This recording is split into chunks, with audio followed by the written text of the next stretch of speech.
ছেলে চাকরি খোঁজে সরকারি, বাবা টাকা নেই, মাঠে কাজ করে।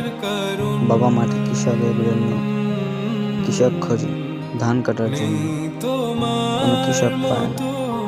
ছেলে চাকরি করতে চায় সরকারি, চাকরির জন্য ঘুষ চায় 10 লাখ।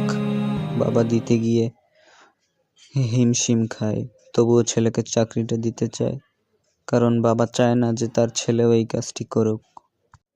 চাকরি সবাই করে, কিন্তু কারো বেতন হয় 10,000 কিংবা 15,000, কিন্তু 20,000।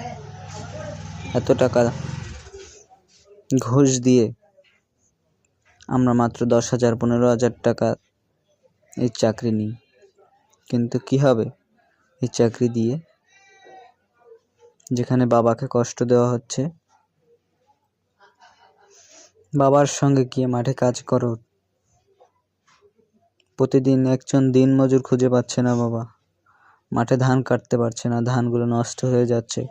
প্রতিদিন শত শত কোটি কোটি টাকার ধান নষ্ট হয়ে যাচ্ছে এই কৃষক না পাওয়ার জন্য।